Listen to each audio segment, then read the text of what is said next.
the doors are free, but we should be able to finish everything around 9 o'clock, 9:30, I imagine, in terms of our practice.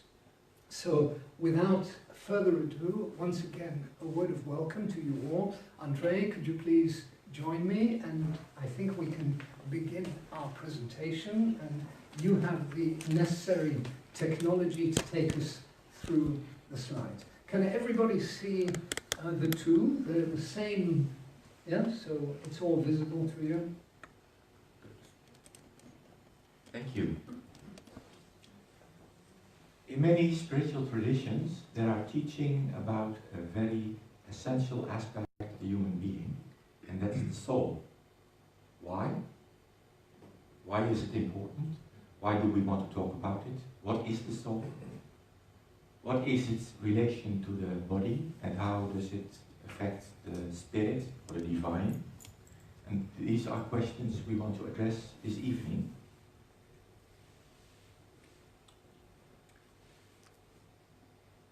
The soul is a mystery.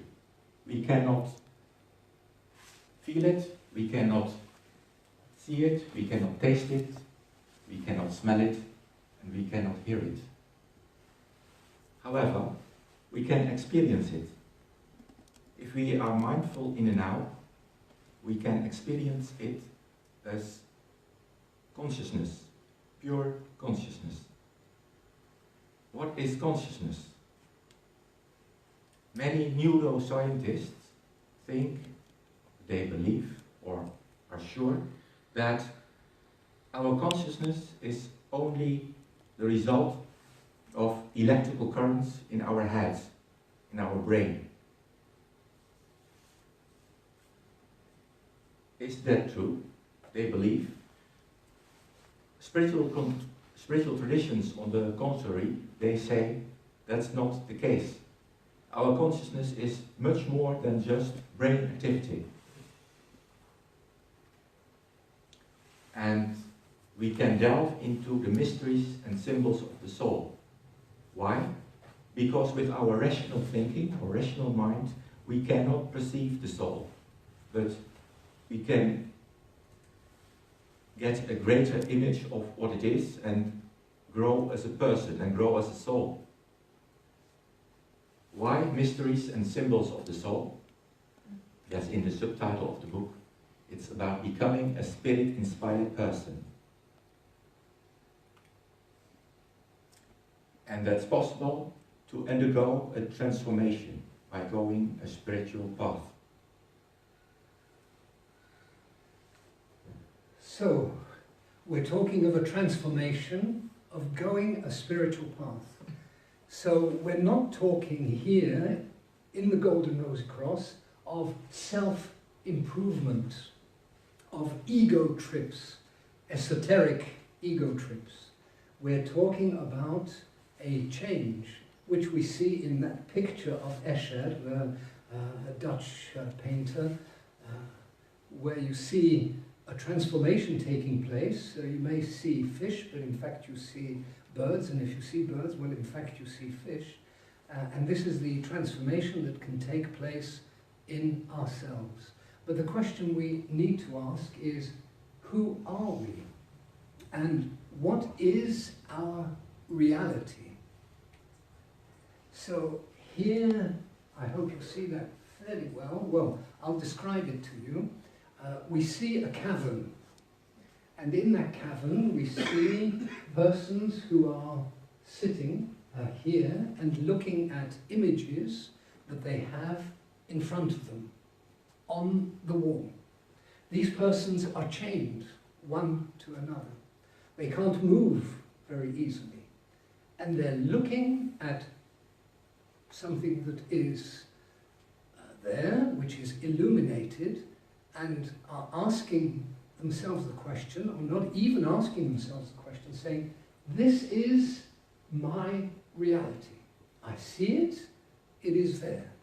And the question that we have to ask ourselves is that the reality that we see and we consider to be the truth, is it in fact just an illusion? like we have here. They're looking at something which is projected on the wall and which they consider to be a reality because it's moving, it's there. They can consider that it's maybe their God that is projecting a certain image of their godlike type of person. So let's move to the next one. And then you see, and this is taken from Plato's allegory of the cave. I think some of you know it from school, from studies, from your readings and so on. Plato, I think in a fantastic way, was able to show just through this allegory, are we confronting reality of ourselves, whom we see today, or are we confronting just an illusion? And what is behind that illusion?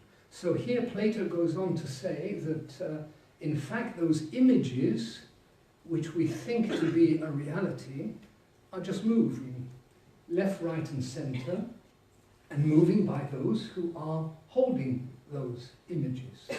But even it goes a little bit further because the light that is, let's go back one, yeah. The light which is projecting those images is a fire. Right? So we see a fire, we see the images, and we believe that to be true.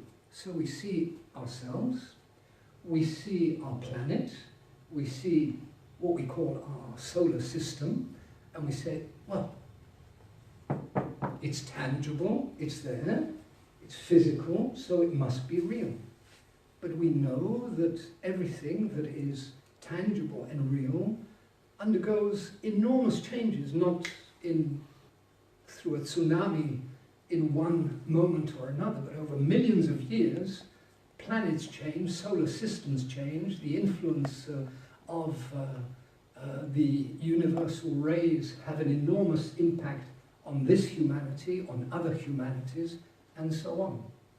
So, is what we perceive in ourselves to be consciousness, which we were asking, and when we're talking about the soul, well, what is the soul? We'll come back to that in a few moments. So let's move to the next part of the image. And here we see that for a person to become free, liberated, needs to be able to move from illusion, from images, mentally projected images, emotionally projected images, projected through our lifestyle. Ask ourselves the question, is the consciousness that I have when I say, I think, I am, I feel, is that really a consciousness that goes beyond the limits of my own ego, so my egocentric being? Or is there something further? Is there something more? And here we see those prisoners of illusion chained to a particular way. Good evening, please. There are many places, and always the first rows are empty because they're the most expensive, I think, when you come in. So you see these persons who, at a given moment in time, free themselves from that. They realize that what they believe to be true is an illusion. They see that it is just created by a fire, which doesn't have any eternal aspects, and then they begin to move. They move, in terms of their consciousness, elsewhere. They go on until they can come out of illusion. Yes, we did ask, or didn't ask, but can you switch off your, or put them on quiet mode, so that, good. Until such a time that a person moves out and is blinded by the light, not an image of the fire, not the fire, not an image of the light, but the light itself.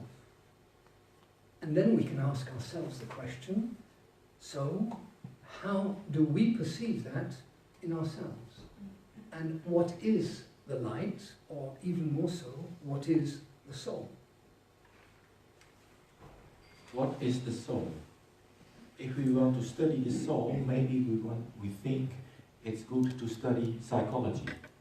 There's nothing wrong with that, of course, but if we only study the soul from the point of view of psychology, we miss a very important thing.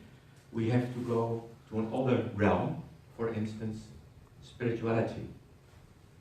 Psychology is, in essence, sensing and understanding the human being. The human being as we can perceive ourselves, our body, our personality. But spirituality goes a bit farther. Spirituality is about growing inwardly as an individual, as a person. So it's an individual process. Is at least together enough to say something about the soul? Probably not. There's also such a thing as religion. Religion in the sense of walking together in the purest form, in the purest way.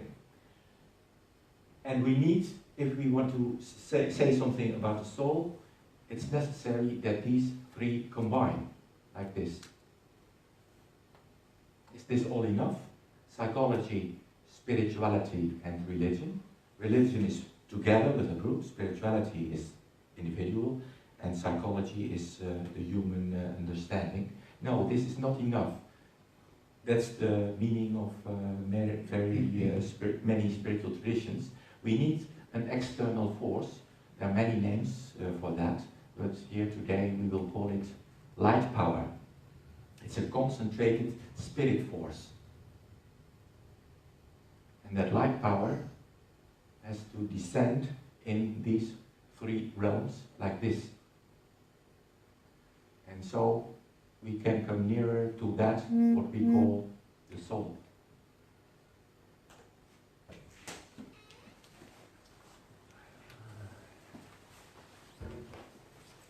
Good evening, please join us. We haven't as yet determined what is the soul, but I think in our exchange we'll come to that. And we're seeing that there are components, those four components.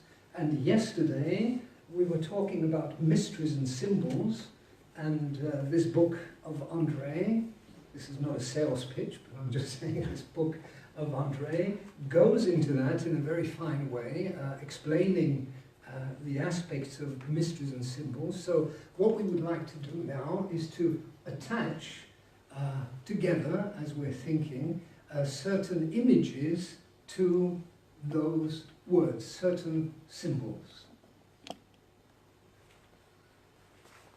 We talked about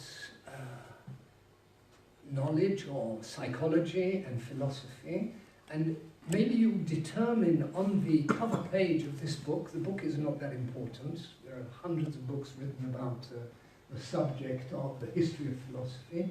We're not here in a university course, we're not here in an esoteric movement of one sort or another. We're talking of certain realities. And maybe you perceive here, you see here an animal, you see an owl.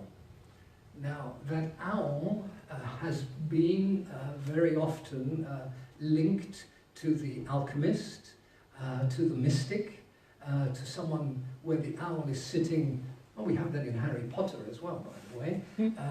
And we see there the strength of that image, which we would like to take and use it as a symbol of philosophy.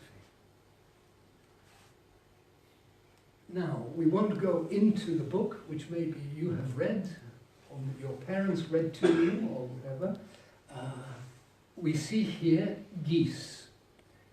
And geese have an incredible way of cooperating and collaborating. I don't know if at the end of summer, if you look up sometimes and free yourself from your smartphone or from your computer, or sit somewhere on the balcony on the seaside, you may see the formations of the geese.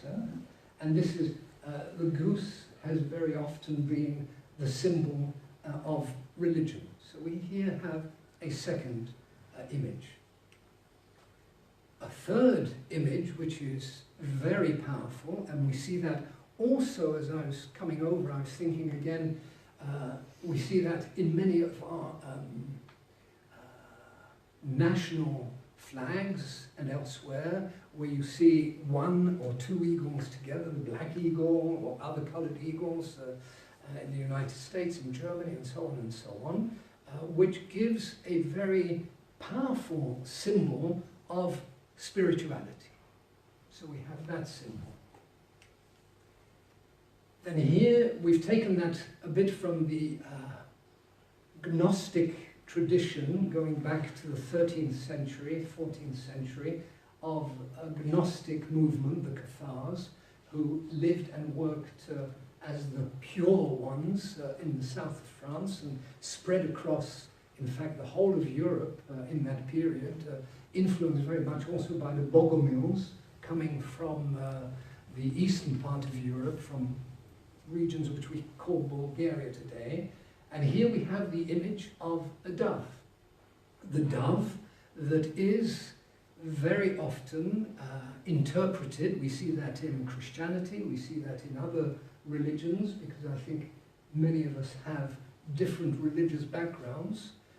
The background isn't the obstacle, the religion may be the obstacle, but we'll get over that, so I'm sure we'll be able to work. And we see here the force of the dove, the Holy Spirit, that descends on the head of the one who actually goes the path of transfiguration. So we've put those symbols where we had spirituality, religion, psychology, and the light force, and we have that. But what is very interesting is that these lines, when this presentation was being made, intersect, and there is a central meeting point. And that central meeting point, which we have called the soul, needs also a symbol. Sorry, Please. you said psychology was in the Bible, and then you said philosophy is for the owl? Yes. Can we go back? Tick, tick, tick, tick, tick, tick, tick, tick, all the way through. Yeah. So you equate psychology to philosophy, or? Yes. Okay. Because it's completely different sciences, actually, right? Sorry? Because it's completely different sciences, so I'm just confused. It's a different science, but in fact, if you look at the traditions which we have from ancient Greece and ancient Rome, certainly the Greek tradition, the philosopher was the one who knew about man in terms of the psyche of man.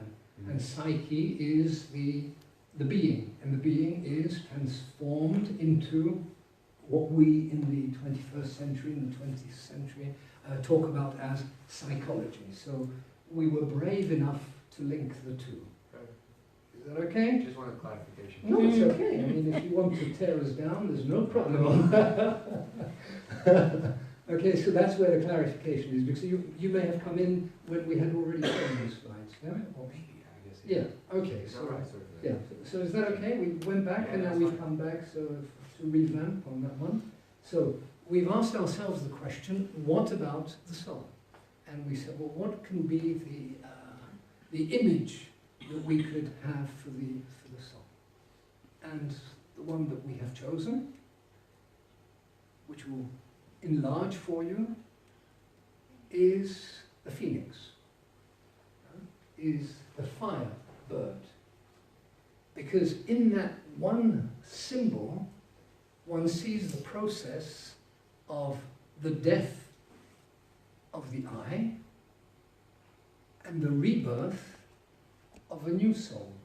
So the old soul, egocentric, living for oneself, and being able to move in another direction, which means that the old phoenix will die, and all that remains are the ashes, which is also a very alchemical symbol, and from those ashes will be reborn a new soul being, a spirit soul being. So just in those 3 or 4 words and in that symbol, one has the whole sense of our talk this evening. Let spirit, soul and body become one. And we want to go a bit further. The phoenix is the firebird, and the fire and the flame is in many traditions a symbol for the soul. There's a torch. The reborn man can be resembled by a torch, symbolized by a torch. It can ignite others,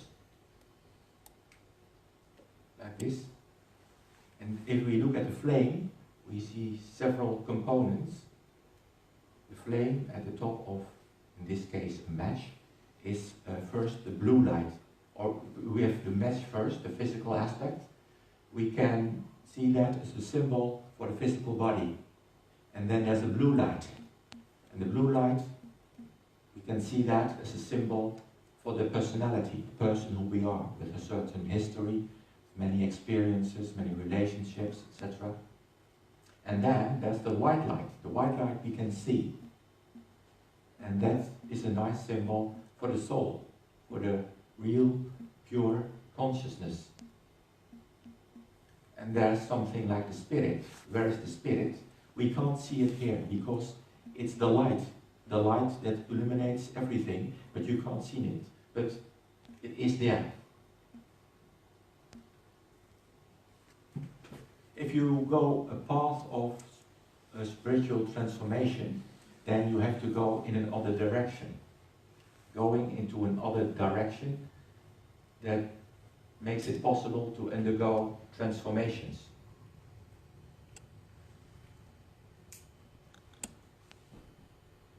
These are in many traditions nice symbols for the soul. And this game, most of you know it of course, the game of goose, is the symbol for the journey of man from birth to death. But actually here in the middle, square 63, is not death, but that's the field of the victory. And the goose is our companion, it's the soul that goes with us. And during our lives, from square 1 to square 33, there are many interactions between the natural human being and the soul. We mentioned a few. It's about the bridge, the inn, the well, the thorn bush, the prison, and death also. It's strange. Here is death before the end. It's death here is in square 58, and that means not. It can be the physical death, the death of the physical body. And if you come on that square, you have to start again. And we recognize in that rule that there is a cyclic process, the wheel of birth and death. But if you have another kind of death, the death of the ego, then you can go to the end, to the field of the victory, and that's number 63.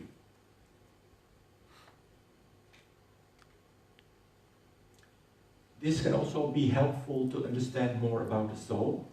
Yesterday we talked about it a little, but it's good to contemplate it because it's so clear.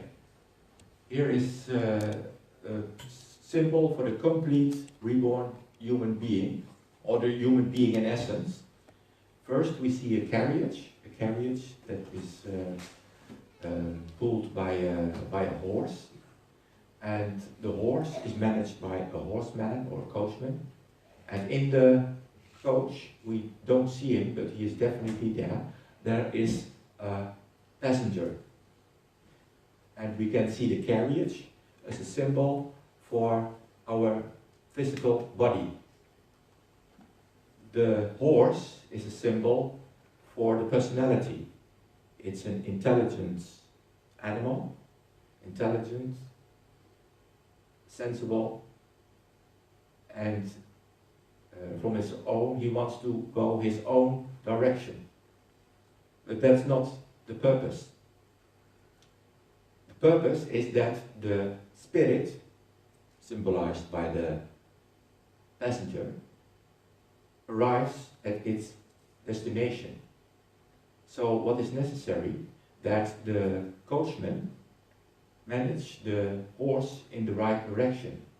But to do that, he must be awake. In our state of being, we are essentially the carriage and the horse, the physical body and the personality. And very often, the coachman or the soul is still asleep.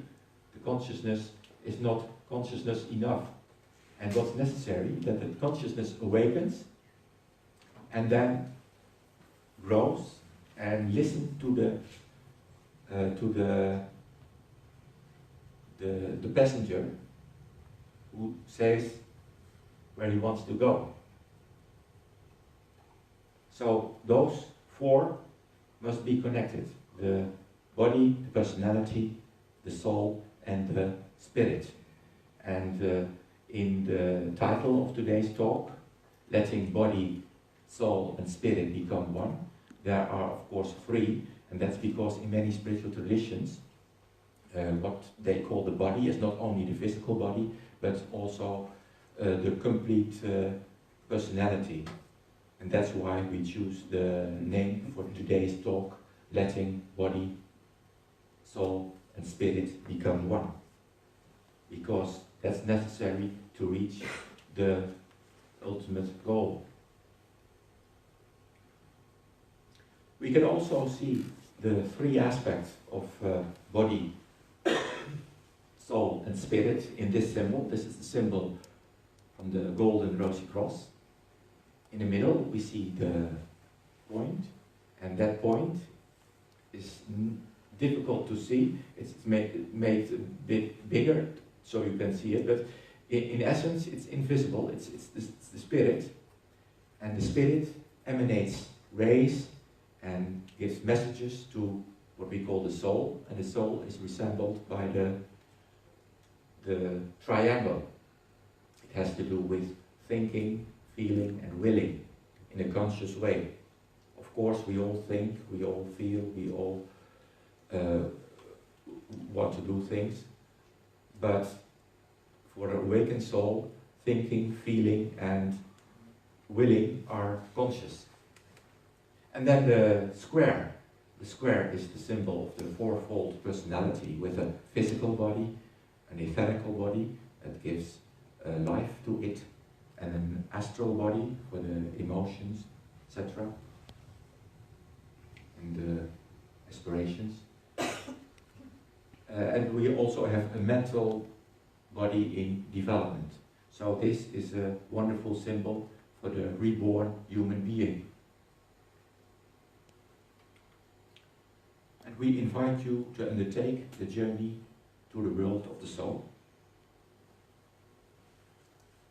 Maybe this is a good moment to invite you to reflect on these images, on these words we talk to you, and we can have a discussion, exchange.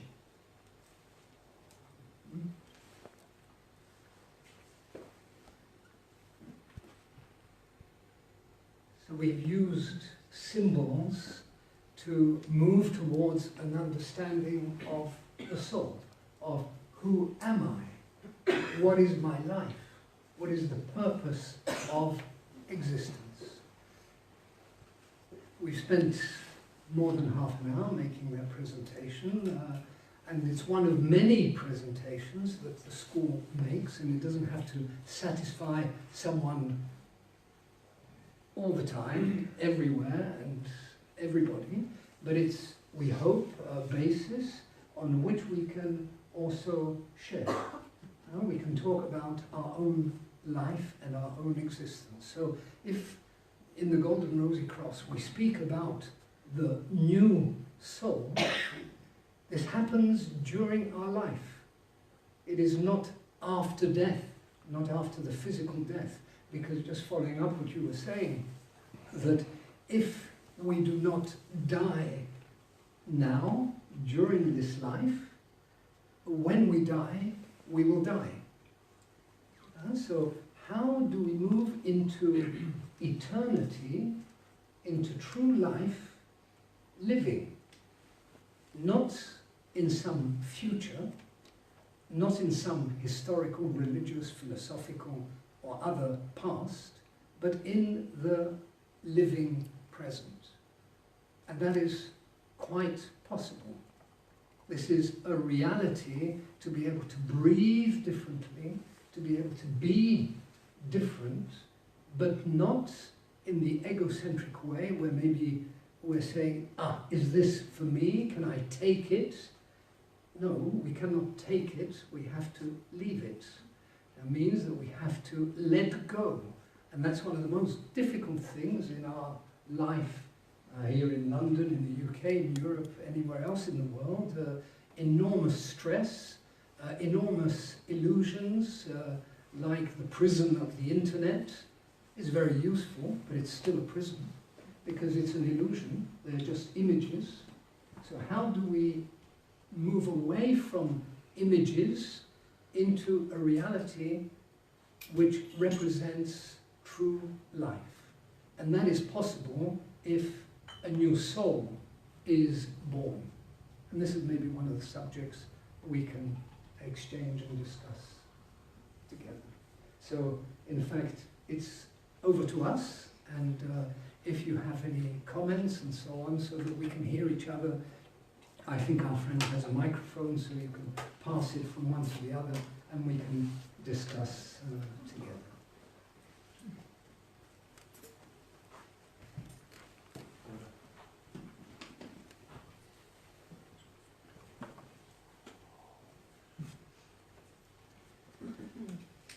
So when we see where the microphone moves, we identify the speaker as well. Please. So you said 4 components, religion, psychology, light, and what was the first one? Spirituality. Spirituality. Mm-hmm. So for us to receive the light, what needs to happen for all of those four components to come together so that we can actually come in touch with our souls? Yes. What has to happen, shall I start off? Yes, and then please. we work together. What has to happen to be able to achieve that soul awareness? Our life, our experience. Not teaching, not authorities, not carrying traditions, but using knowledge, authorities, tradition, as what you and I have accumulated in our lives. And if the question is real and coming from our inner being, then we know that the answer is also in our inner being. Our answer is in our heart. And that is not by convince. The Golden Rosy Cross doesn't want to convince anybody, but it testifies to realities and it testifies to a process. There is a process, yes. But the reality is, do I feel in myself the call of eternity? And if one feels that call in oneself, nobody can convince you of that, nobody can tear it out of your heart either, because it is there. And that's why one can talk about seekers, seekers for the light, seekers for the truth, because the fact that we're talking about these subjects is because we already are sensitive to it, because something is happening in our lives and we've chosen to come to this talk, or maybe other talks, rather than going somewhere else, because there is a dire need to answer the basic questions. And that is because the inner spark of eternity is already radiating outwards. That's the image we have here, beautifully prepared, of a rose. And the rose has to blossom out. And the rose is in the heart of every human being. but it's maybe stifled. It's maybe, it cannot reach out because the mentality is strong, the emotions are strong, the life urge is very strong, and doesn't give a place for the sounds of silence. And the sounds of silence are to be found in ourselves. So we're there anyway. It's happening, it's now. But then there is a process. Are we going in the direction of what you asked? Because, Yes, thank you. and if you want to move on or ask again, please. The microphone was closer here, so he got the first. Please. Thank you for the talk so far. And when you were talking, I was thinking about Genesis and how at the beginning the universe was in darkness and it was formless. And then God said, "Let there be light," and He said it was good. Let it be good. My question relates to when you go the spiritual path and you let go of all your attachments and your cravings and your desires, you reach a level of sublimeness, a level of enlightenment. But is that light or is that dark? Because there's also a silence there that you mentioned, a silent knowledge. And when you were talking, I thought, what color is that? Is that dark? Or is that light? So, yeah. In my opinion, we can say it's all opinions, all colors of the rainbow, all together, 7 rays. It's complete, it's fullness. I think that's my opinion. Maybe you have to say something about it. I don't have to say anything, but so it's a synthesis of the spectrum of the rainbow. So we talk of the 7 rays which have an influence on the whole of humanity, on each one of us. But once those 7 rays merge into one, it becomes white, it becomes light. But that could also be an illusion.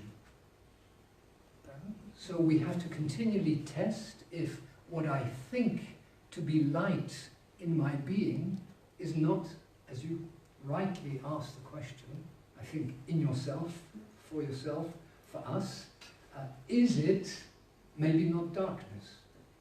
Because any illusion of light, like we saw with the allegory of Plato, can be a form of mental overshadowing or emotional overshadowing, thinking, I am now in the light. But the proof is in the pudding, as one says. The proof is, what do we do in our lives every day? Not sitting somewhere in a Zen position and doing nothing, saying, I have nothing to do with this world. No. How do we live our lives every day? That's where the test is, in the fruit. Please. So, throughout our lives, living an urban life in a city, we will always face this shadow aspects of ourselves. We'll always have struggles because there's so much temptation, there's so much distractions, and with technology we'll get even more. So until we die, it'll always be this type of struggle. There'll always be this reaching for the light power, for the Holy Spirit, for enlightenment. Yeah, but may I? Yeah, yes. But death is not the moment of decision. It is a death which we call transformation and transfiguration, which takes place during our lives. Not at the moment when we put aside this physical body and then go off somewhere.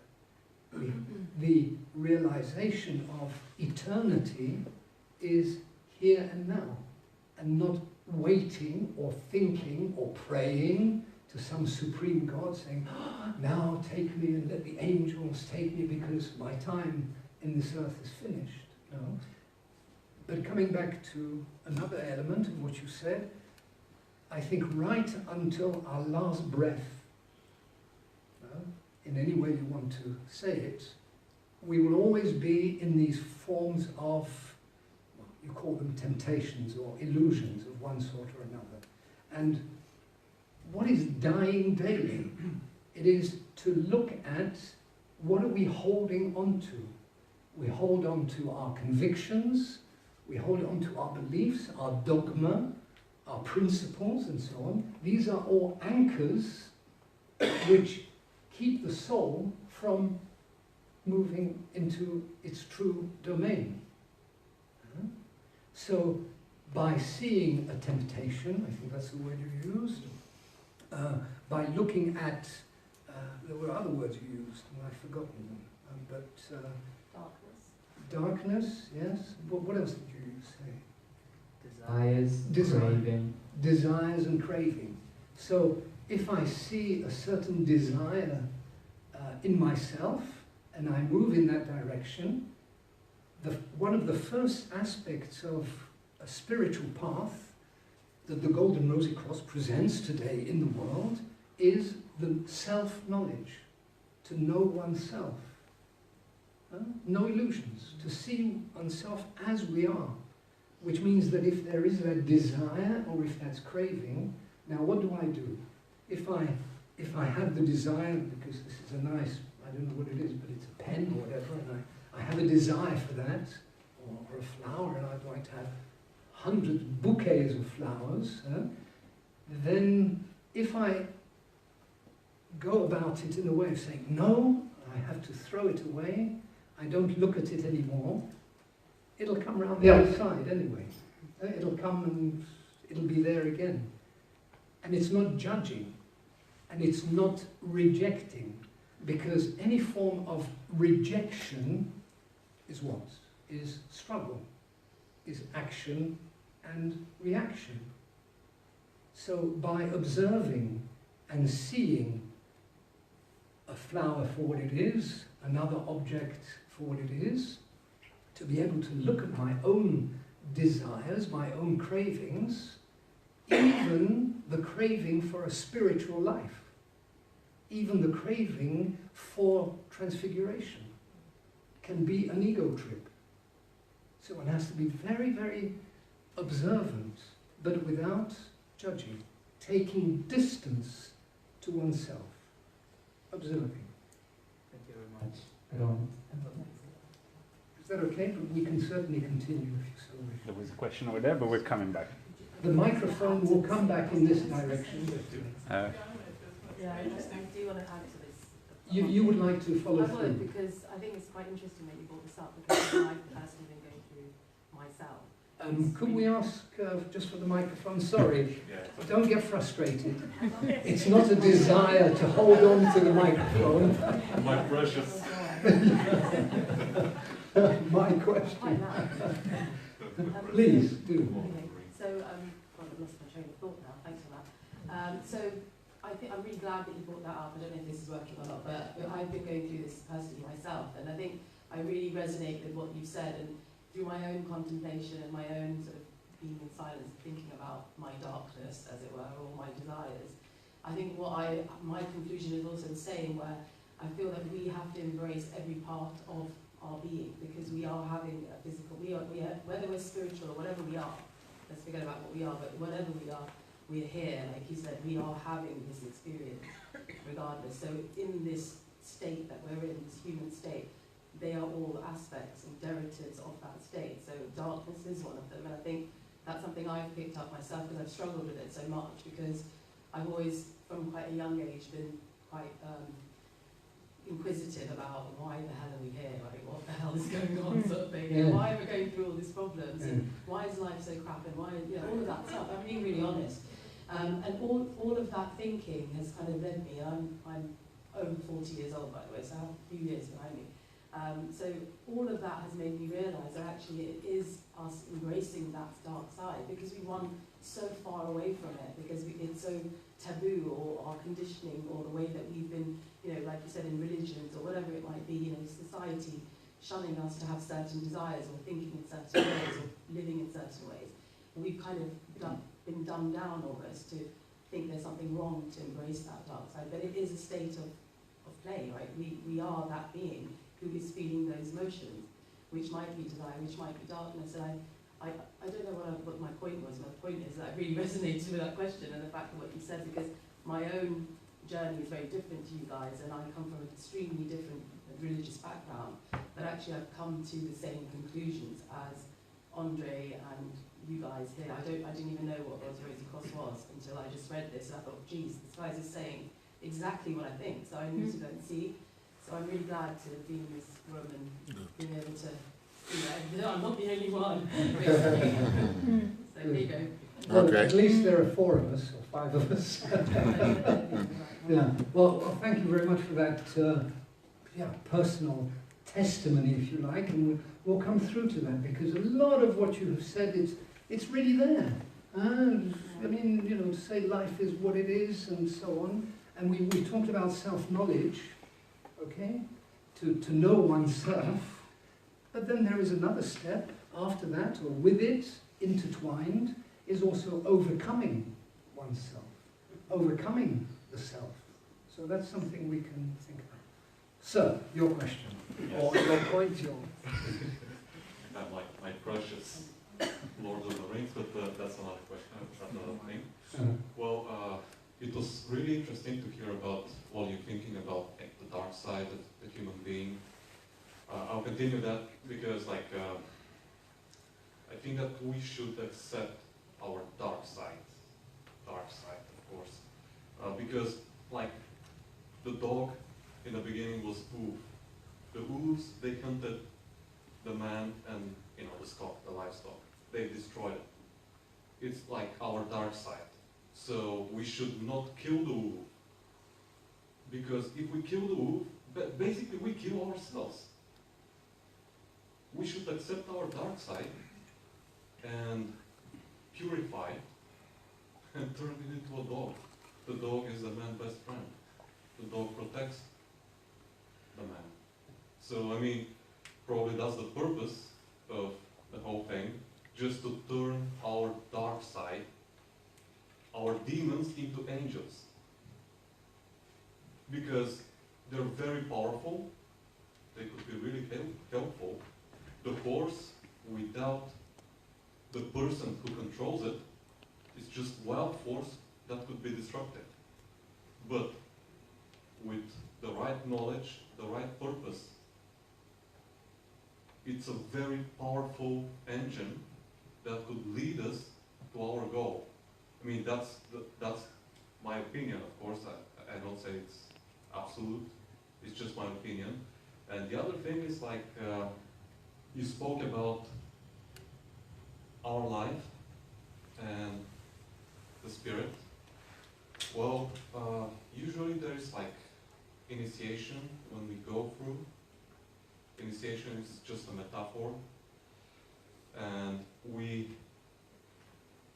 by dying, we don't actually die. It's a transformation. But the reality that we see, is it the same reality, or we just change our perception of the same things that we see? Basically, if the caves, because even the cave is a metaphor, when we see the world, after we go through that spiritual rebirth, we continue to see the same picture of the world, but our perception probably is different. I mean, that's the thing that I've been wondering about your words. We see the same thing, but what is the difference between before and after rebirth? Is it the perception or what? Thank you, that's it. Thank you for your additions. There are many good, nice thoughts in it, I think. You mentioned the dog, and it remembered me to the story of two wolves, a black wolf and a white wolf. We have both in us, the black one and the white one, and often they fight with each other, and which one will win? Which one will win? And an answer could be, that's what you give the most food. If you don't give food to the dark side, it will die. But if you give food to the white side, to the soul, that will grow. And by that growing, the dark side will diminish. So not fighting against the dark side, accepting the dark side as it is, observing it, and in the meanwhile, be conscious of the soul aspect, the spirit aspect in yourself, and feed it with the right thoughts, feelings, etc., a certain focus, and then that will grow, and by the growing of that light side, the dark side will fade away. It's a process, it's not in a year, it takes a lifetime. And maybe the other part of your comments, Jacek can say something about it. To follow what you were saying, Andre, I feel also you used a key word, which is purification. And purification is the purification of our thoughts, of our desires, of our willing, of our actions.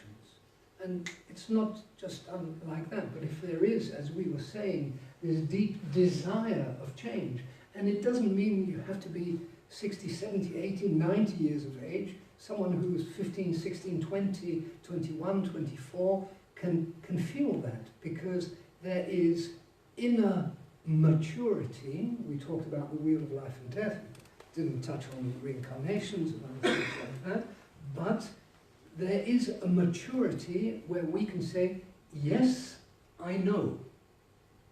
You haven't learnt it, you haven't read about it in a book, but what we are saying together confirms it. It confirms what we have in ourselves. So we are discovering ourselves. We're discovering, it is self-discovery. And this discovery of the white and the black and the demons and the angels is a life's process. But it's a life's process which we can undertake here and now. And one aspect is that of purification. It's the purification of our physical body, it's the purification of our other more subtle bodies, because it's not by just saying, I've understood, I have all the universal wisdom between my two ears, and here I am. No, it's to bring into harmony, and by bringing into harmony, and then we see, as you were saying, perception is different. It's the same world, it's the same people, but maybe there has been a change also in oneself. So one doesn't react the way one would normally react, because one has gone through, or is going through, a process of change. One is going through a process of listening to one's heart, where eternity is to be found. Eternity is not after death. Eternity is not in any religion, any system, but is to be found in the very core of our being. So it's continually listening to that, reacting to that. Sorry, you've done your gymnastics holding the hand up for a long time, so please. You answered most of the question that I had, but I was given to the belief that darkness and light, black and white, are the very same said thing, just different degrees. And then you mentioned about harmonising and what have you, so you basically answered. But we have to realise that, to begin with, darkness, angels and demons are the very same said thing, just in different degrees. And that's it. Okay, we can work on that. Yeah. Please. Just following on it's true that in this world that there is the light and the dark, but as you said in response to your question, we need to focus more on those more the light aspects in this world, so that we're not taken over in any way, and we can allow, I suppose, would you agree, your soul to breathe and to grow, and that light to grow. Would you say that the awakening that we feel that brings us to these meetings and makes us cross paths is the beginning, as you say, of our soul flickering more and becoming more responsive, and eventually, if we focus on those aspects of the light, then that soul can work with our personality and come together. And also then with, as you say, that spirit that will inspire the soul.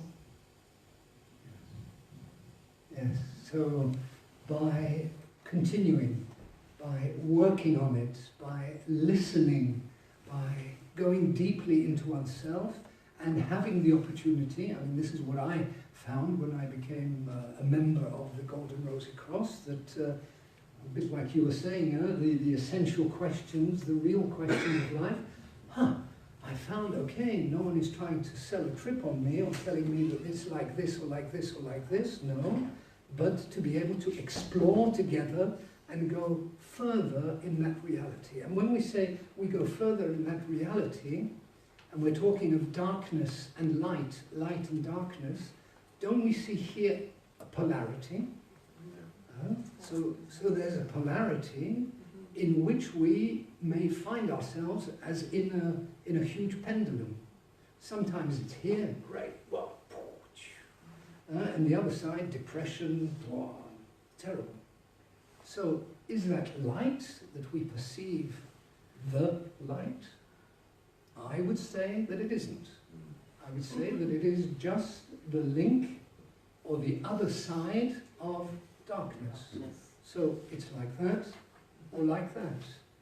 Now, is there not possibly a third way, which is the way of the middle, which is neither judging, nor approving, nor accepting one or rejecting the other, but to find in one's way of being that verticality which is not linked to the forces of white and black, black and white.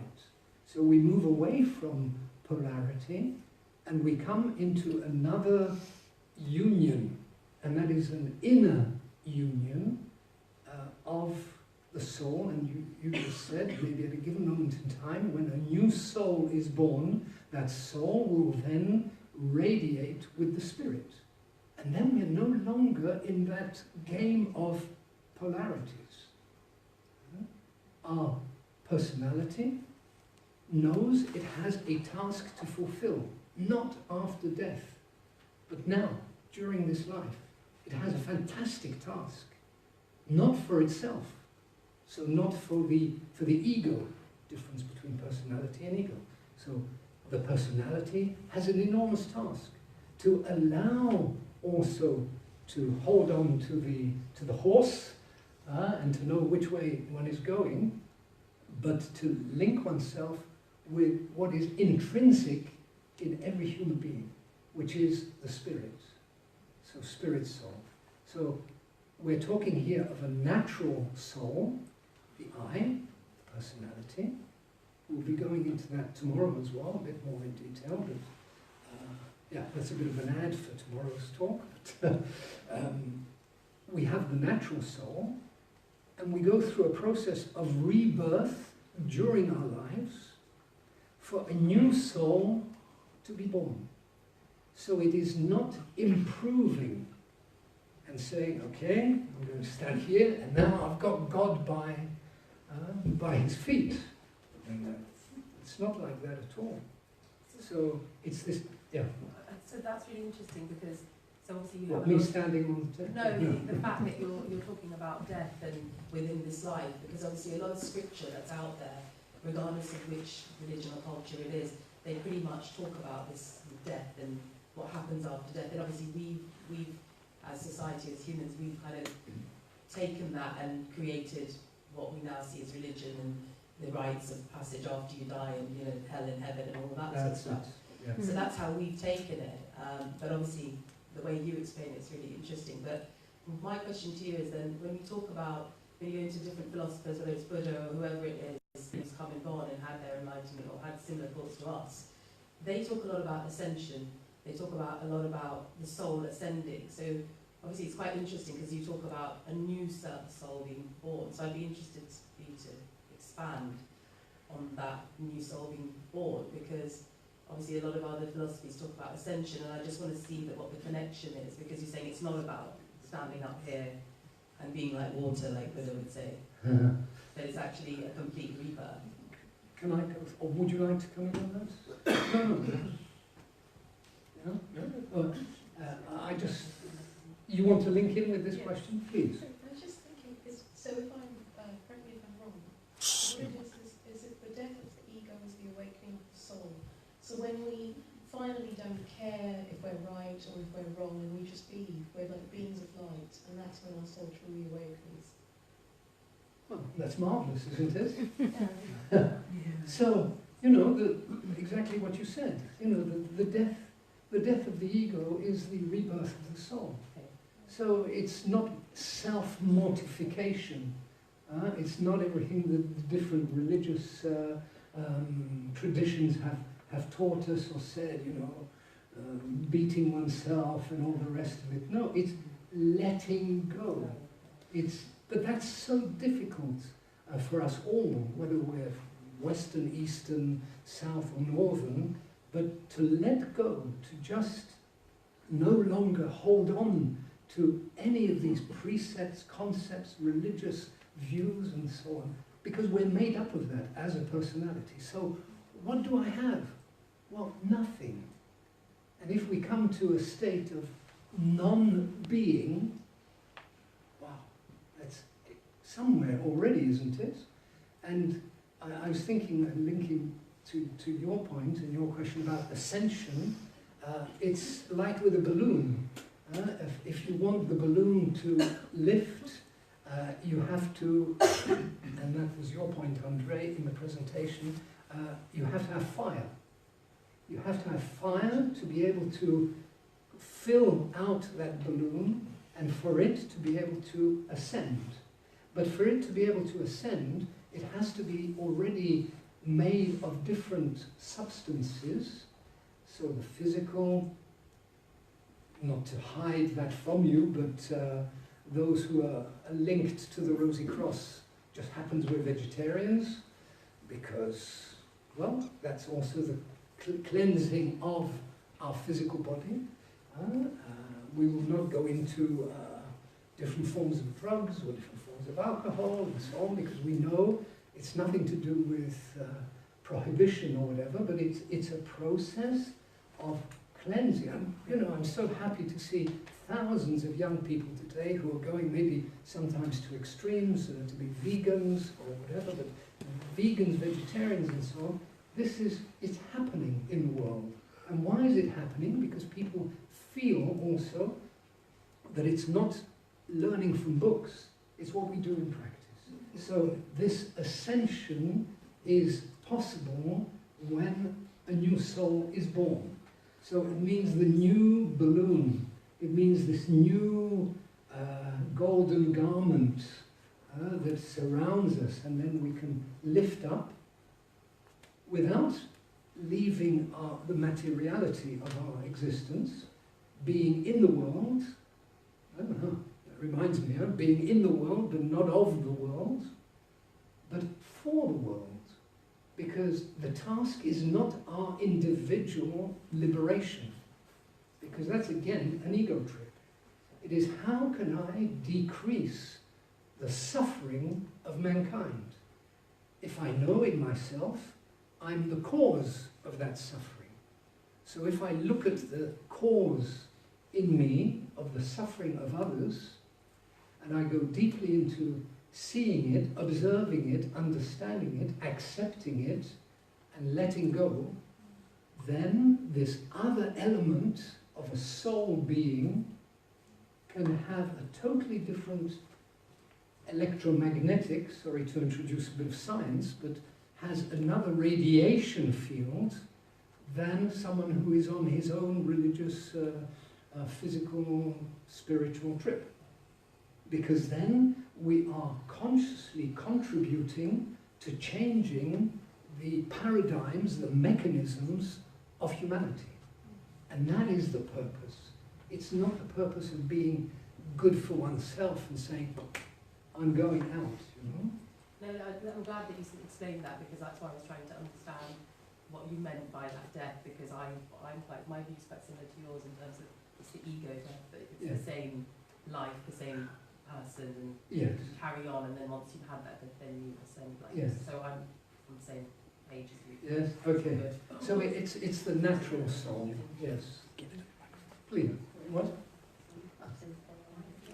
Yes, please. I just want to, for you to give another example, because we've not seen the bird and the fish, the transformation from the bird, the fish and the bird. But I would like a little transformation like the tree and its branches that falls out away and regenerate. You know, the tree and the branches of the trees that fall out and regenerate and return to other sanctuary. This is another way from the transformation of the fish and the bird. So I would like you to give more about the nature, not of the animal, but of a tree, of the trunk of the tree, the rock of the tree that gives out and reform and others. Andre, you would like to come in on that? In the Yes, I can symbolism of the say tree? something about that. There are many symbols, many analogies, and they are very helpful, but we have to realize that all symbols, all explanations, has also their limitations. It's good to look at things from different angles and use different symbols to understand things. And the tree is a wonderful symbol. You can talk days about it. So many in it. I would like to introduce another analogy, because there were already a few, but it's in reference to your questions about when the ego is removed, the soul is there. There's an analogy by a piece of wood. Under water, wood has a lower density than water, so if you pull wood in water and you keep it, then it will rise to the surface of the water. And when the wood is on the ground of the pond or lake or river, doesn't matter, and there are a lot of stones on it, it will stay there. But when the stones, it's a symbol for a barrier, if they are moved away, then it rises to the surface. Then there's ascension possible. But ascension means not going from here to there, but being able to move up and down, to raise and down. And that's also in the tree. There are also forces, water with nutrients, that they come from the roots and they ascend in the tree. And from other side there are many leaves, and the leaves receive sunlight, and with carbon dioxide they make organic substances, and the organic substances will go up and down. It's a movement. So the goal is not to leave this world, but to be a living connection between this world and the other world, the earthly world, the material world, the sensible world, and the world of the soul. And we see that also in many myth and fairy tales. Yesterday we talked a little about Hermes, The Greek god Hermes is the messenger of the god, and he gives messages from the heaven to earth, and he can move from heaven to earth. So the goal is to become a living connection between earth and heaven, what we call heaven. Heaven is not far away, heaven is here at the moment. And we can make a connection with that. Heaven is a state of being. And a tree is also a very nice analogy, because a tree is also a living connection between heaven and earth. There's also talk about a ladder. Ladder you can ascend and descend. Yeah, you can talk hours about it, but maybe we can leave it to this moment. Yes? So you talked about how you want to follow your own intuition before anything, right? Is that what you mentioned, or kind of somewhere else? So, would you say that then any teaching is sort of just a tool, and any point that feels wrong or out of line, you just throw it away? Maybe not throw it away, because by throwing it away you're creating an act of rejection. No, without aversion to it. I mean, just accepting it for the tool it served you for that point in time, and then allowing it, if it looks like you see beyond it, for example. We talk of the universal teachings, or the universal teaching, what is also inscribed in the Akashic records and so on. It means that mankind is confronted with fantastic teachings. That all the answers are here, all the answers exist, but they are keys or they are tools which have to be used. It's not a question of becoming a wise person, it's a question of becoming a true being, a true human being. So to become a true human being, it's not all the wisdom of the world that you want to accumulate. It is to use that wisdom, as you say, and at every step to know, this has helped me until this moment in time. And I think each one of us goes through such experiences. We don't belong to anything, then we belong to one movement, then we go through another experience, we have a relationship, and so on. And our lives are full of indicators. And either we learn from those indicators, or they become heavy luggage and baggage, which right at the end of the life will just become heavy luggage, and liberation is not there. So it is a matter of letting go of those teachings until such a time that they are totally integrated into my being.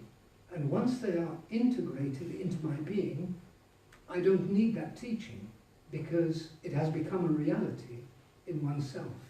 Do you see that? Yeah? Okay.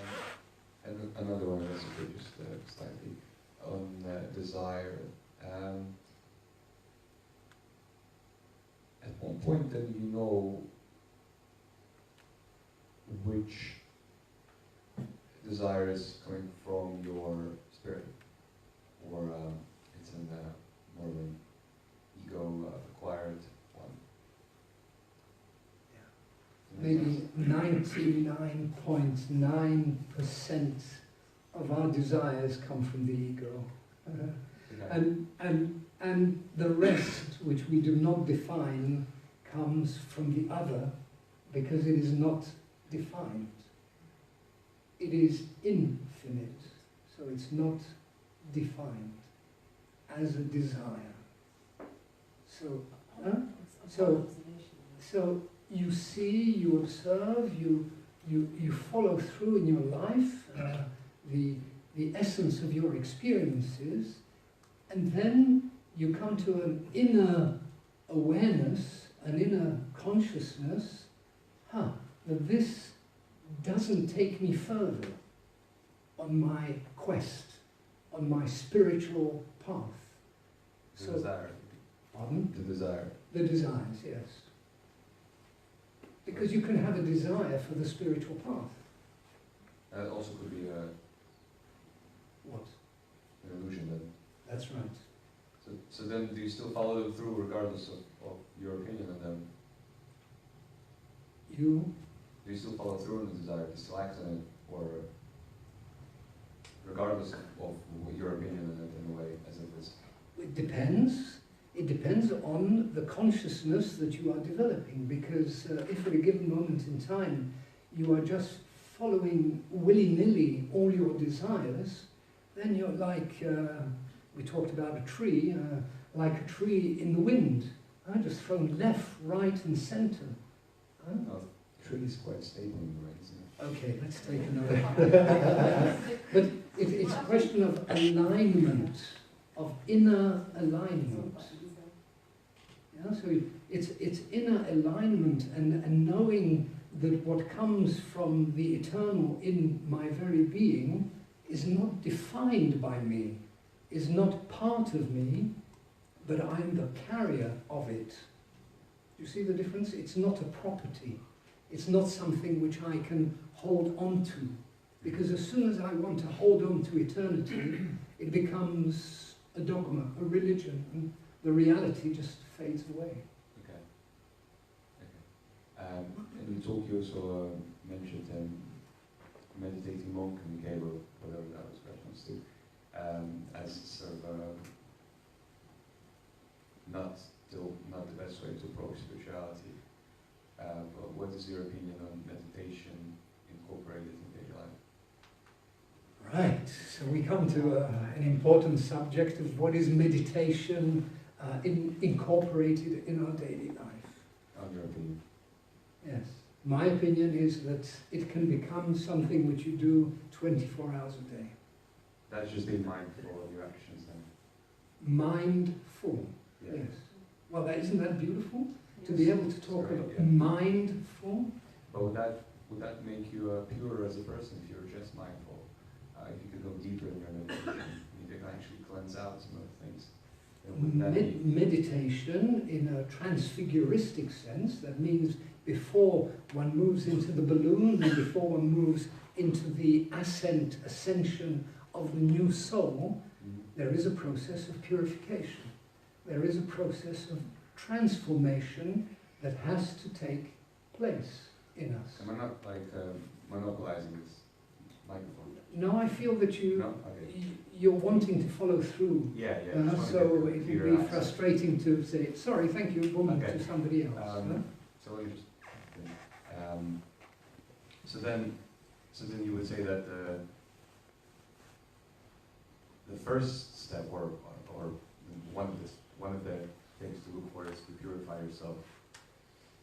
To know yourself, To to know see yourself for what you are, Okay. and allow the light that is in each one of us Yeah. to purify us. So it's not taking something external, but it is taking something that is in us. Yeah. The source of life is in our being, in our heart. It is there. So the purification, would that take place in your daily actions?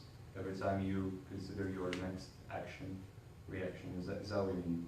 Yes, that is purification, and also experience. We discussed that with our friend here a few moments ago, that that purification comes through experience through purification. You know, if you fall down, or if you react towards your employer, or towards your employee, or towards your friend, towards your family member, and so on, or you get on a bus and someone is pushing you, so you push them back and you go in and say, I'm meditating. Well, no, there's something wrong there. But because it's that experience that will tell us, hey, Jacek, I've done not something wrong, but something which is breaking up this process of meditation. So the question I would return is to say, how do we organize our life? We have to work, we have to satisfy our financial conditions and so on, but what do I do when I wake up? Straight away in the morning. Do I just say, this is last minute, I have to wash my teeth, or forget about that, I can wash them this evening, and so on. I eat something, I don't eat something. No, but have time to stop and slow down, and as I wake up to say, okay, where am I in this life? Is it something of eternity or not? So that is meditation as well. But it's not sitting in a physical position. It's a way. It's a state of being. Okay. One of the things you mentioned just now, actually. In your opinion, then, do you believe that your physical, whatever is manifested in your life, is that separate from your soul and spirit, or is that part of it, your physical reality? Because, for example, talking about money, then, do we view money as separate from our spirituality, or actually everything is part of one?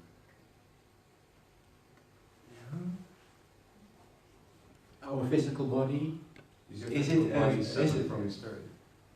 Or which, not just your physical, not just your physical body, your reality, your physical reality, is that completely separate from your desire? Because as you said, if spirit puts desire in you for you to act on, just would make sense that it would provide you with everything you need to be able to act out in it, right? But then your physical reality, so your everything you own, Yes. you have, would that be actually separate from your soul and spirit? Would that be all? Today they are all separate. I have my body, I have my personality, I have my natural soul, and the spirit, well, it's somewhere. And I don't even know what one is talking about. It is the spirit. But at a given moment in time, these things can fuse together and not create confusion, but fusion, and be one. So the body reflects the soul reflects the body, and the soul is linked to the spirit. But that is a process of purification. And it's not something that one says, you have to be a member of the Golden Rosy Cross, and for 20 years you have to go through a process of initiation, and that's how much you pay for it. Not at all. It is something that, if you have that inner desire of real change in yourself, that process is already taking place. That process of purification is taking place. And maybe when we go out of this meeting this evening and tomorrow morning, your life will be a little bit different. Because we've talked about essential subjects, not as philosophy, not as psychology or religion, but we're talking about the true inner spirituality. So then, yes, the body serves the soul, and the soul serves the spirit. But be patient with yourself. Please. Hello again. About the topic that he spoke of, I remember that in the Bible there was something about that they were asking Christ about. There was a money collector, and what belongs to God and what belongs to the Caesar. And Christ just replied, okay, give what belongs to the God, give it to the God. What belongs to the Caesar, give it to the Caesar. It's simple. That means, yeah, we live in a physical world, we need, but we're spiritual beings, so don't forget about your spiritual life. But being spiritual being doesn't mean that you have to forget that you're physical being as well. We're both. In that terms, the ego, it's again my opinion, it's necessary for us because our ego is a way, it's developed for us to survive in this world. But like I said, the ego is like a wolf. We just have to make it dog. We have to domesticate it. We have to make it serve the purpose and be our vessel that protects us and helps us, not leading us astray from our purpose in life. And the thing is, because for years I've met many people who claim to be spiritual, and they were so spaced out being spiritual that they totally forgot that they live on earth. And from my point of view, they've lost they totally lost contact with reality. But they were so spiritual and so like forgiving and everything that from my point of view they just look like, I don't know, all of us, we've passed through the ages of teenagers and things. Probably, you know, I still remember that when I was about 18, I was thinking that the world belongs to me. I was so strong, so powerful. Yeah, I was training boxing, easy. You know, with my size, I was, I don't know, about 20 pounds more muscular. So I thought that the world belongs to me. And of course, excellent grades in school, easy. I thought that most of the people are like, I don't know, mentally lower. A few years later, the life proved that I was totally wrong. Now I laugh at myself, because at that time, I thought that I'm the king of the world. It turns out that I'm not. So what I'm trying to say is like the spiritual people, sometimes they're so fixated about like, I'm so spiritual. Well, wait a little bit, gain more experience, you will laugh at yourself. I think what you say is very true, that we have to know and learn to laugh about ourselves. That's really it. But we have to be very critical about Yes. what we think is real, because if I think that now this is real and this is the truth, 1 year later I may laugh at myself how stupid I am in that moment. Thank you. Yes, thank you very much for that. However, I'd like to come back, and maybe we're going to be closing a little bit our session now to have this contemplative meeting as well this evening, and not to finish too late, is the difference between the ego and the personality. You say the ego is necessary and important for life and existence, and I would say yes, it is important until such a time that we know that there is another force and energy, which is the force of the soul, which replaces that egocentric being. You know? And you're quite right to say that a spiritual person has his 2 feet on the ground and not flying somewhere with the angels in abstract, because what counts is how we are in practice. Yeah? So I think we need to dwell a little bit more on this aspect of the ego with the natural soul, the personality in a neutral situation, and when a new soul is born, for that new soul to then be able to be served by the personality, and it is said not one hair of your head will be, whatever the word is, I can't remember. Wasn't very good at religious study, but okay, it cannot be touched, because we are then protected through this realistic spiritual process. I'm just wondering, dear friends, I see that you, yes, please, and maybe can we take it as our last... I was just going to say to you, maybe the best way to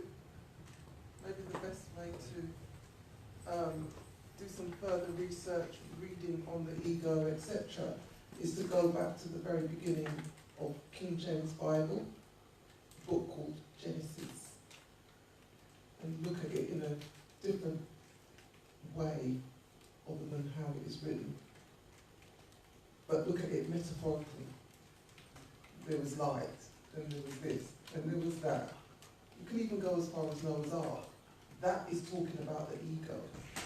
All of it is metaphorically talking about the ego. Letting go of the ego. The waters, the floods, everything is about the ego. The Garden of Eden, the tree, it's all there for you to read. All of it. Thank you. as reference. Thank you so much. Some kind of other text. Yes, there are many, many other texts, and it's good we have different references. What we would like to do now is just for those persons who feel that they need to leave or have to leave or want to leave, whatever, and we would like to move into this next phase, which we call a contemplative meeting. We usually have music, but I don't think we have. Yes, we do have music. That's fine. And that music intersperses short texts which allow us to think about the subjects of this evening. So it's not putting across an idea, it is linking what we have been talking about to our inner vibration. So what we would like to do is we'll close off this. Can you do that, Andre? And switch off the computer, please.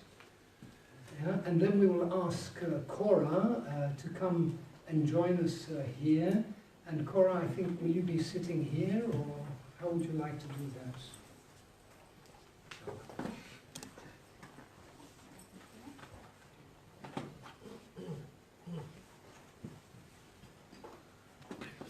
Press again button. Twice.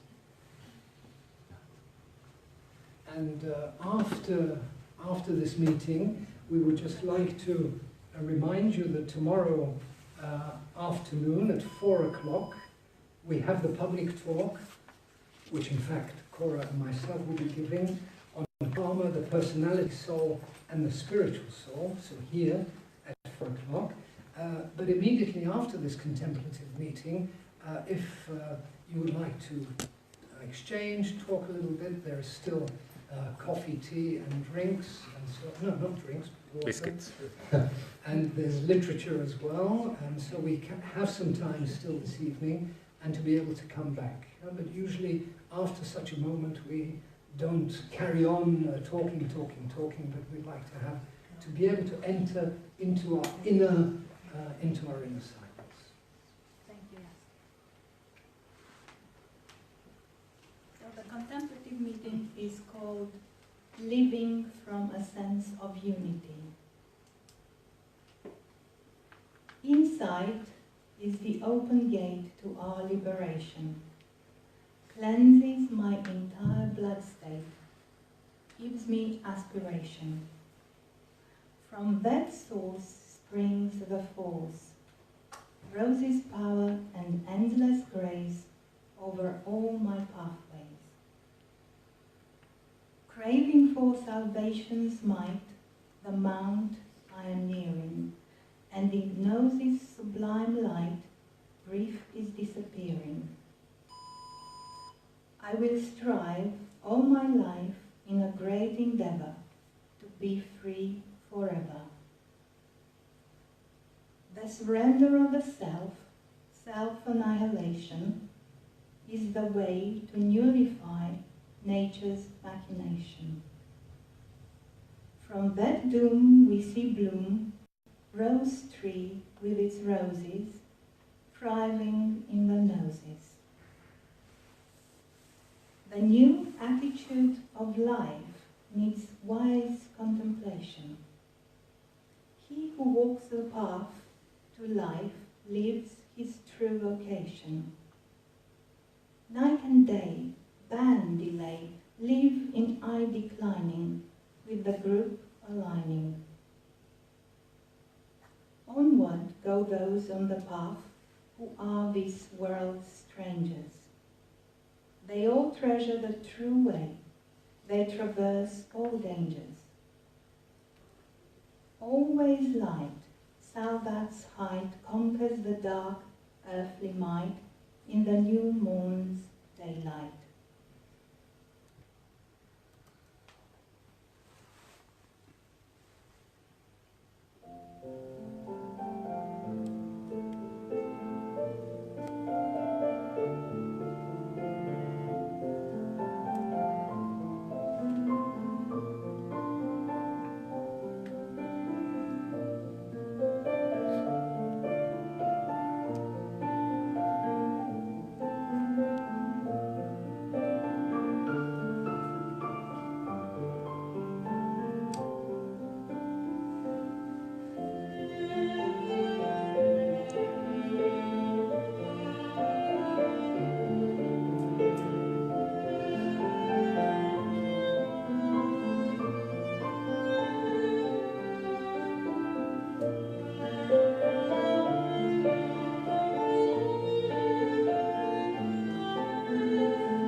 Yanaka.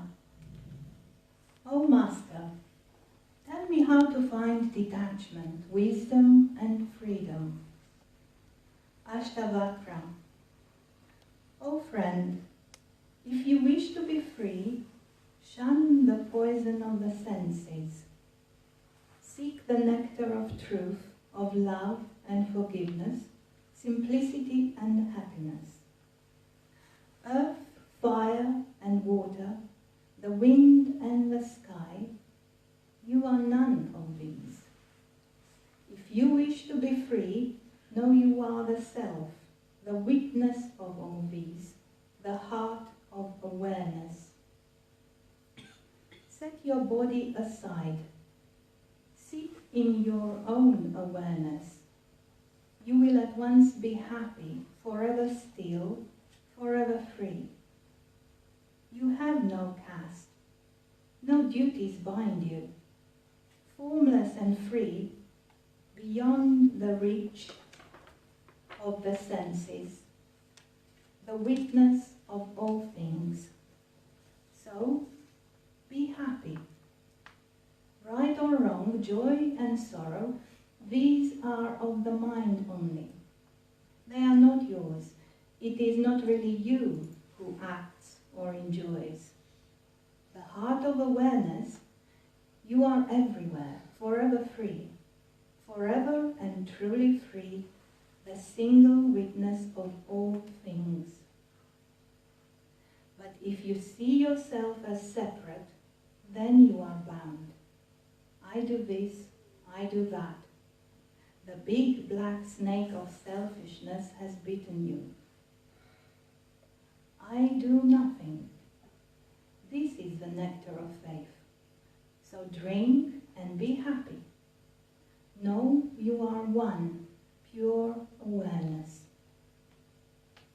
With the fire of this conviction, burn down the forest of ignorance. Free yourself from sorrow and be happy. Be happy, for you are joy, unbounded joy. You are awareness itself.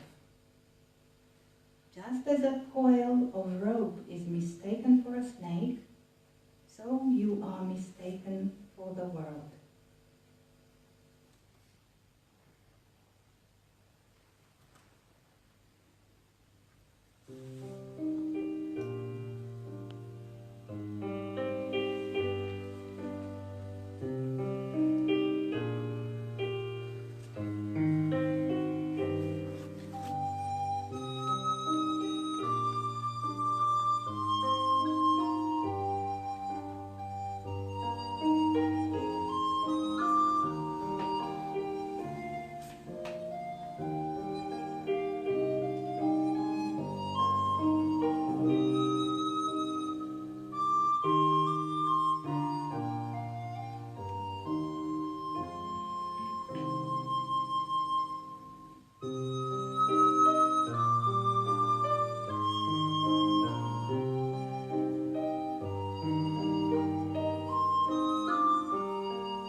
If you think you are free, you are free.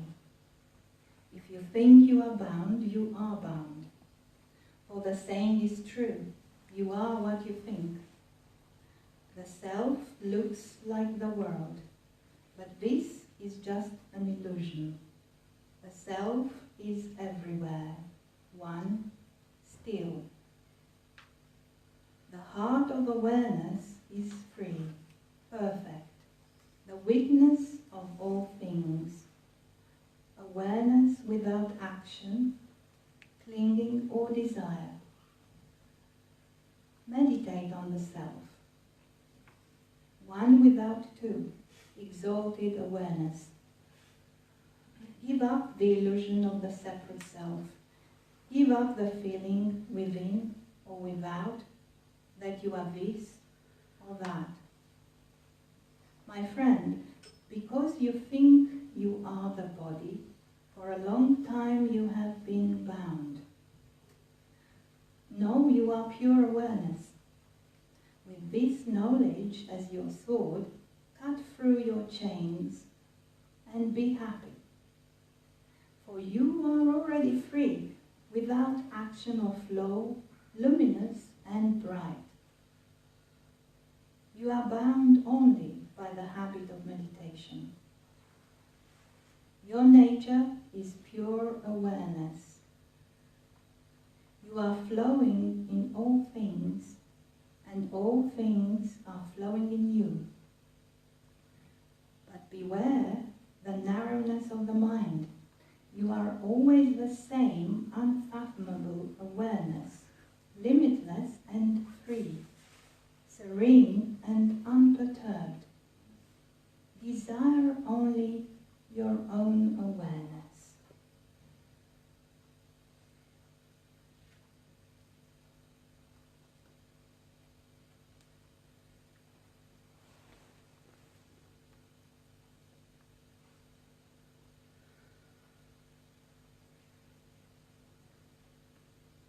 The heart of awareness, whatever takes form is false.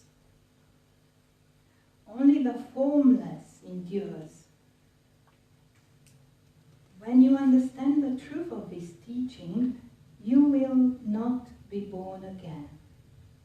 For God is infinite, within the body and without, like a mirror and the image in a mirror.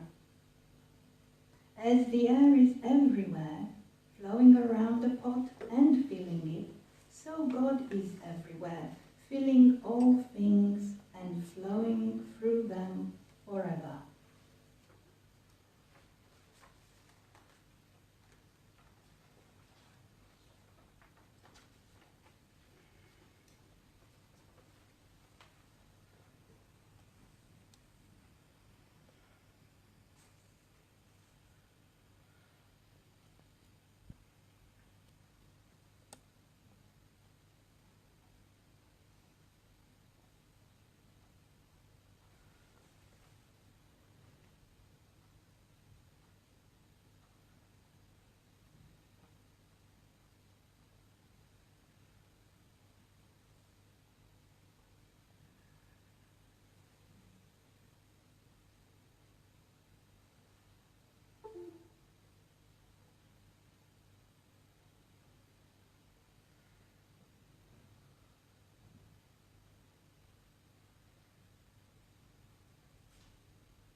Ladies and gentlemen, we cordially thank you for participating in tonight's event and wish to invite you to join us tomorrow from 4 p.m. for the last public talk, as Jacek has said previously. We will now have the possibility to share some more informal words, elbow refreshments before saying goodbye. Thank you.